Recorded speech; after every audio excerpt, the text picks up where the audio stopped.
안녕하세요. 매일 새로운 정보를 드리는 채널 보상가배상TV입니다. 교통사고로 사망을 했을 경우 보험사하고 합의를 하는 경우도 있고요. 소송을 하는 경우도 있습니다. 어떨 때 합의를 하고 왜 소송을 하게 되는지 오늘 종합적으로 알려드리도록 하겠습니다. 보통 우리가 왜 보험사하고 이제 소송을 하게 되느냐. 첫 번째가 과실에 대한 분쟁이 있을 수가 있어요. 두 번째, 소득에 대해서 보험사는 세금을 전부 다 공제하고 실제로 통장에 받은 금액을 인정하려고 하는 거고, 우리가 소송을 진행했을 때 법원에서는요, 세금도 소득의 일부분이다 라고 해서 세금 공제 전 금액, 그러니까 쉽게 보면은 연봉이죠. 거기에 대한 분쟁이 있을 수 있고, 세 번째가 정년 등에 대한 문제가 있을 수가 있고요.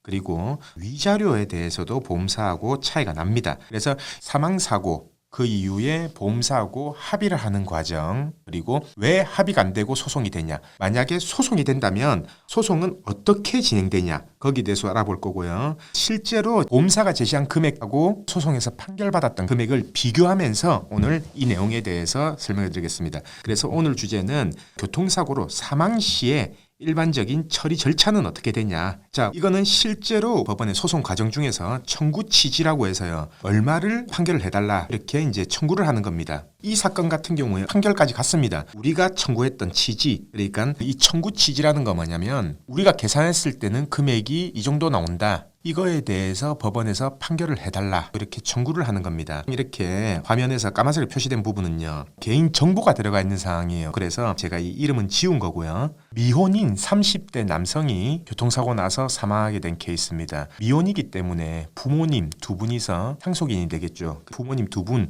각각 2억 8,200만 원씩 지급해라. 그러면 합계가 대략 한 5억 6천 정도 되죠. 이 금액에 대해서 지급해라라고 이렇게 청구를 했고요. 당연히 우리는 소송 전에 보험사에 요구했던 금액도 5억 6천이었습니다. 이때 보험사에서 제시했던 금액이 얼마였냐면 4억 5천이었어요. 4억 5천 이상은 지급 못하겠다라고 해서 결국 소송이 진행된 거고요. 그리고 왜 이게 소송이 진행될 수밖에 없었냐. 당연히 이렇게 생각해 보세요. 보험사에서는 4억 5천을 제시하고 있고요. 우리가 산정한 금액은 5억 6천이에요. 1억 1천만 원이 차이가 난다라는 거죠.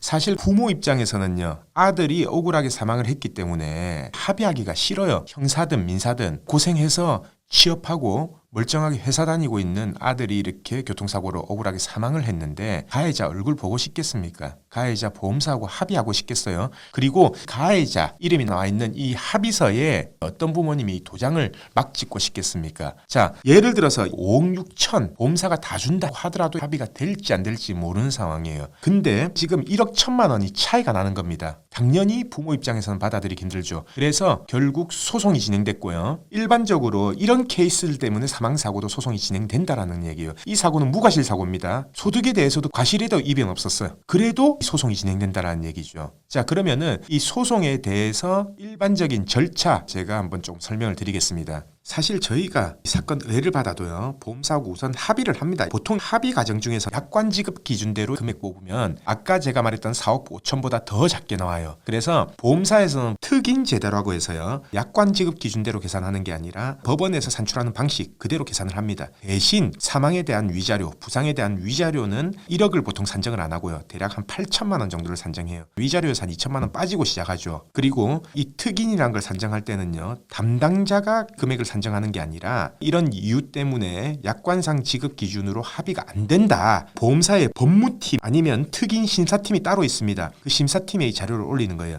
그러면은 이 법무팀이나 송무팀, 특인 심사팀에서 결제가 내려옵니다. 얼마 이하까지로 합의를 해라. 그게 바로 특인 제도인 겁니다. 근데 이 특인 제도라는 것 자체가요, 아까 제가 5억 6천을 뽑았다라고 한다면은 전액을 다 인정하는 게 아니라 위자료에서 한 2천만 원 차이 나죠. 그리고 거기에서도 한 20% 정도를 뺍니다. 왜? 우리가 요구하는 금액 전액 다 줄 거면 그냥 소송하지 왜 합의를 하냐라고 해서 한 20%가 빠지는 금액이 나오는 거거든요. 아까도 4억 5천이라는 금액이 어떻게 나왔냐면은 위자료 빼고 거기에서 한 15% 정도 뺀 금액이 4억 5천이 나왔다라는 거예요. 그래서 보험사에서 4억 5천을 제시했던 거고, 이거를 못 받아들였기 때문에 우리는 소송을 진행하게 된 거죠. 자, 보통 그러면요, 소장을 작성을 하죠. 소장을 작성해서 해당 법원, 보통 교통사고는요 서울중앙지방법원으로 진행을 하는데요, 이 소장을 제출하게 되면요, 담당자 권한에서는 이제 끝나요. 담당자는 자기 손을 떠났기 때문에 사건을 전부 다 법무팀으로 보내죠. 그러면은 법무팀에서 한 번 더 연락이 오는 게 있습니다. 10건 중에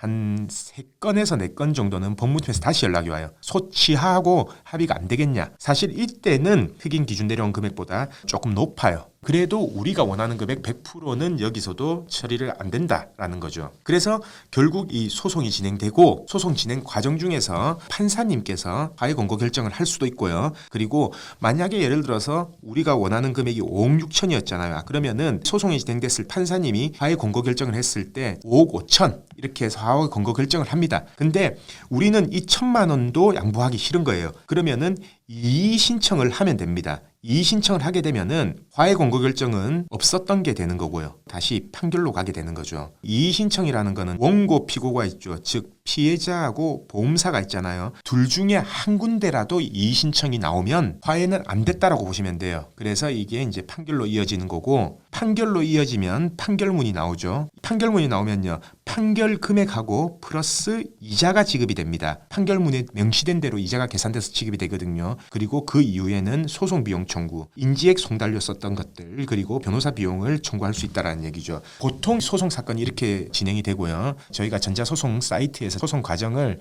조금 쭉 보여드리고 설명을 좀 드리면요. 우선 2019년 11월 달에 11월 27일 날 소장이 접수됐죠. 12월 달에 송달이 됩니다. 보험사에. 그리고 법원에서 성명 준비 명령이라고 해서 보완할 것들을 수정해라 라고 하면은 저희가 이제 답변을 하고요. 각종 답변서 거기에 대한 증거 자료 이런 것들을 제출을 하죠. 그리고 우리는 이제 검찰 기록, 형사 기록 이런 것들을 다 받아야 될 거 아닙니까? 이 교통사고가 어떻게 났냐, 경찰 조사가 어떻게 됐고 정확하게 구체적인 상황은 어떻게 되냐, 검찰청으로 문서송부 촉탁 신청을 하고요. 검찰청에서 문서송부를 이제 법원으로 바로 보냅니다. 자, 기간이 얼마 안 걸리죠. 이런 거는 시간이 얼마 안 걸립니다. 그러면은 그때 대해서 보험사도 변호사를 선임할 거 아닙니까? 보험사도 소송 위임장 제출하고 우리가 썼던 소장에 대한 답변서를 제출하고 문서 제출 명령 신청서를 제출을 합니다. 어떤 서류가 필요하다. 법원에서 그걸 받아준다면은 문서 제출 명령. 만약에 우리가 가지고 있다면은 문서 제출을 하는 거고요. 우리가 안 가지고 있다라고 하면은 각종 기관에 사실 조회 신청을 해서 문서를 확보해서 법원에 제출해야 된다는 얘기죠. 자, 그리고 이제 병원 의무 기록 등을 보기 위해서 병원에 신청을 하고 필요한 서류 더 있다면은 이제 검찰청에 다시 신청을 하고요. 소송 시작된 지 7개월 정도 지났네요. 법원에서 첫 번째 화해 권고 결정이 왔죠. 그리고 원고 피고 변호사들한테 도달이 됐고요. 만약 원고가 마음에 안 들었다라고 하면 이의 신청서를 제출합니다.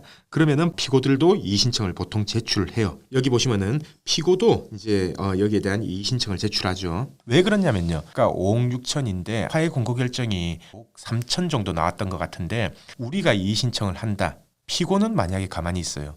그러면은 피고는 이 금액에 대해서는 전부 다 인정한다라는 이렇게 내용이 돼버리잖아요. 그래서 보통 한쪽에서 이의 신청을 하거나 한쪽에서 항소를 하게 되면요. 나머지 한쪽에서도 따라서 이의 신청을 하고 항소를 합니다. 이런 개념인 겁니다. 저 원고 가는 거 전부 다 받아들이는 거 아닙니다. 우리도 금액 마음에 안 듭니다. 더 낮게 돼야 된다고 생각합니다. 라는 개념인 거죠. 그래서 이의 신청을 했기 때문에 다시 소송이 제기가 됩니다. 네, 변론 기일이 다시 잡히죠. 피고 쪽에서 뭔가의 소득 자료 부분에 대해서 어느 정도 주장을 하기 위해서 세무서에 자료 제출을 요구하고요. 그리고 다시 날짜가 잡히고 재판을 통해서 이때 변론이 종결됩니다. 변론이 종결된다는 것은 마지막 재판을 하겠다. 그리고 판결 선고를 하겠다라는 거죠. 그래서 약 한 달 뒤에 판결 선고 기일이 잡혔고요. 판결 선고가 났습니다. 자, 이번 사건 같은 경우에 저희가 5억 6,400 정도 됩니다. 소장을 제출하고 청구 취지를 변경하면서 판결을 해달라라고 이렇게 법원에 요청을 했던 사안이고요. 결국 원고 1에게 2억 8천 그리고 원고 2에게 2억 8천을 지급하고 사고 발생일부터 지금 이 판결 날 때까지 연 5%의 이자, 판결 다음 날부터는 연 12%의 이자를 지급해라 이렇게 판결이 났습니다. 사고 나고 나서 판결 날 때까지 약 1년 정도 걸렸습니다. 그리고 금액은 5억 6천인 거죠. 5억 6천에 연 5%의 이자를 지급하라고 했기 때문에 대략 한 2,800만 원 정도가 됩니다. 그러면은 실제로 받을 수 있는 금액은 5억 6천 그리고 2,800만 원. 5억 6천에 대한 변호사 비용 대법원 규정에 정해진 변호사 비용이 있거든요. 대략적으로 약 1,000만 원대 초반 정도가 됩니다. 약 1,200만 원 정도로 잡으면요. 실제로는 받은 금액은 한 6억 정도 된다라는 얘기죠. 소송을 하기 전에는 4억 5천을 제시를 했고요. 결국 지급받을 수 있었던 금액은 6억이 됐다는 얘기입니다. 보험사하고 크게 이변이 없는 사망사고 같은 경우에도 이렇게 소송이 진행된다라는 얘기예요. 근데 여기에서 이거는 과실에 대한 분쟁도 없었고 소득에 대한 분쟁도 크게 없었습니다. 만약에 과실에 대한 분쟁이 있다. 예를 들어서 안전벨트를 착용했다라고 주장하는데 보험사는 착용 안 했다라고 주장한다. 아니면은 우리는 과실 20%라고 주장하는데 보험사는 40%라고 주장한다. 그러면은 이게 더 갭이 벌어지는 겁니다. 그리고 우리는 소득을 500만 원 벌었다고 주장하지만 보험사는 그거 인정 못한다. 270만 원밖에 인정 못한다. 라고 했을 때 또 갭이 벌어지는 거고요.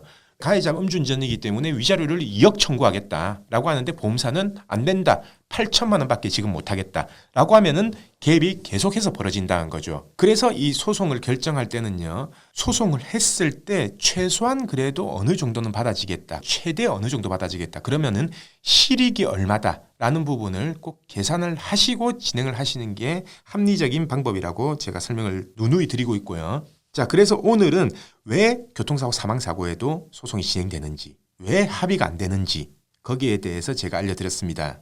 자, 오늘은 이 교통사고 사망사고 시에 왜 소송을 해야 되냐, 그리고 보험사하고 합의금에서 왜 안 맞냐, 이 부분에 대해서 종합적으로 알려드렸고요. 내일 또 새로운 주제를 가지고 오겠습니다. 오늘 방송 끝까지 봐주신 구독자분들 감사드립니다.